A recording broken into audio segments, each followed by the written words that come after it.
Aleluia, graças a Deus, mais um dia na presença do Senhor aqui, clamando pelas nossas famílias, louvando ao Senhor por tudo que Ele tem feito na nossa casa, por tudo que Ele já fez, por aquilo que Ele ainda vai fazer.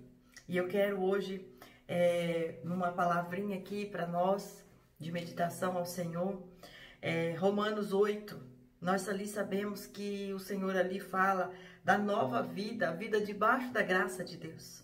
E é isso que nós precisamos entender, que a graça de Deus, ela está sobre nós e ela está purificando todo pecado, toda a nossa iniquidade, tudo aquilo que nós fizemos e que não agradou a Deus e que não agradou o nosso cônjuge.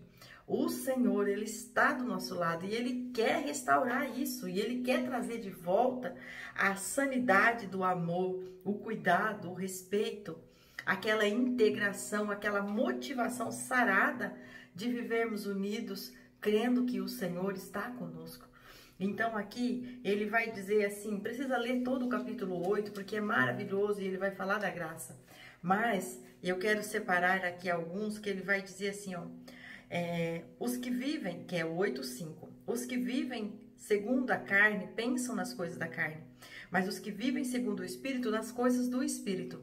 Então, quando nós estamos aqui entendendo que nós temos uma vida debaixo da graça de Deus, nós vamos entender que a carne, ela é pecaminosa e ela gera contenda e ela gera dificuldades, mas o Espírito não. O Espírito, ele está conectado com Deus. Então, quando vem o desejo da carne, que é de continuar errando, por exemplo, a esposa erra com o esposo, e aí o esposo quer errar com a esposa abandonando-a, ou fazendo com que ela sofra. Então, é um erro tentando consertar o outro erro, mas não vai consertar, só vai piorar as coisas. Os dois vão ficar feridos. Então, a esposa não demonstrou amor da maneira que o esposo gostaria de receber. Então, o esposo penaliza ela não dando alguma coisa que ela precisa, por exemplo, segurança. E aí, então, o inimigo começa a ganhar força diante disso, porque ele começa a ver que o projeto dele está funcionando, porque as pessoas estão deixando de olhar para o Espírito e estão olhando para a carne. Então, quando ele diz aqui, os que vivem segundo a carne pensam com as coisas da carne, mas os que vivem segundo o Espírito pensam com as coisas do Espírito. Então, aquele que tem, aí ele diz assim, ó, pois a mentalidade da carne é morte. O que quer dizer então? A mentalidade da carne, errou comigo, vou errar com ela também. Ou errou comigo, vou errar com ele também. Eu vou fazer também com que ele sofra, ou com que ela sofra. Ou eu vou penalizá-lo com a minha ausência, eu vou penalizá-lo não pagando a conta. Enfim, são inúmeros os problemas, né? Dentro das nossas casas. E aí segue, pois a mentalidade da carne é morte, mas a mentalidade do Espírito é vida e paz. Então, que segue, a mentalidade da carne é inimiga de Deus, pois não está sujeita à lei de Deus, nem pode estar. Então, toda vez que a carne quer agir, tenha certeza que não é a vontade de Deus e que ela não está submetendo aquilo que Deus quer para as famílias. Então, o que a gente tem que fazer? Viver pelo Espírito, ouvir a palavra de Deus e tentar agradar a Deus. E quando a gente ouve a palavra de Deus, a gente começa então a perceber que nossa carne, ela precisa estar sob o domínio do Espírito. E o Espírito, ele tem fruto. E qual que é o fruto do Espírito? O fruto do Espírito é amor, é bondade, é paciência, é longanimidade, é compreensão, é fortaleza. Então, assim, é coisas que vai fazer com que você procura a entender o que está acontecendo do outro lado, qual é a motivação que a pessoa teve para fazer daquele jeito e o que é que foi que você deixou de fazer para que instigasse aquela situação do outro lado. Então, aqui, quando o Espírito habita em nós, ele gera esse fruto, e esse fruto, ele busca a compreensão das coisas, e então ele minimiza os impactos dos desejos da carne. E é isso que nós precisamos fazer nesse tempo, porque a graça de Deus, ela está sobre nós. E aqui ele diz assim, no 12, portanto, irmãos, somos devedores não à carne, para vivermos segundo a carne, porque se viver segundo a carne, morrereis.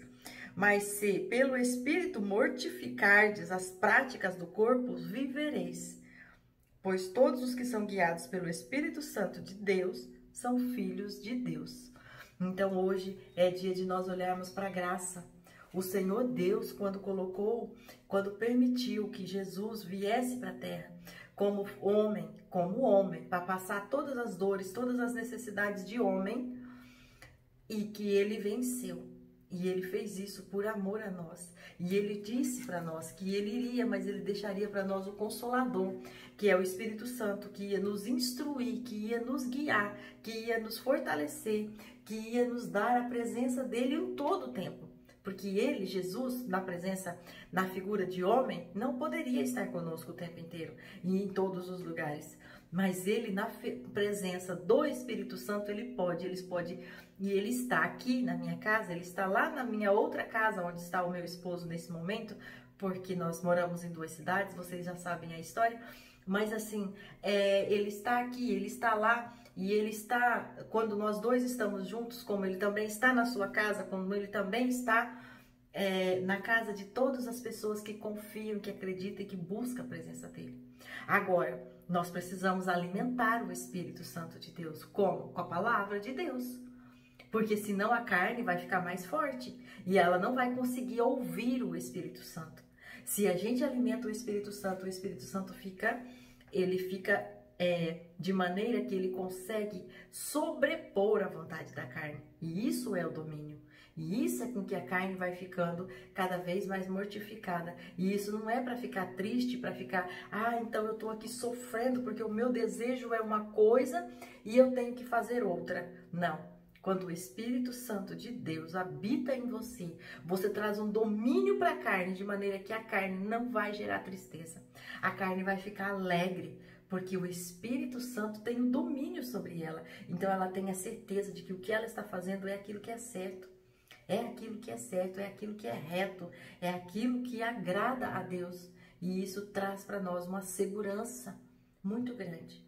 E eu preciso hoje dessa graça de Deus, eu preciso hoje desse ensinamento de Deus para minha vida, porque eu quero, em nome de Jesus, para minha casa, para minha vida, para a vida do meu esposo, eu quero que a presença do Espírito Santo sempre esteja no domínio, esteja no controle e que a carne esteja mortificada, porque nós sabemos que a vontade da carne é uma vontade pecaminosa, é uma vontade destruidora, é uma vontade que nos leva à morte, porque aqui está dizendo isso na palavra.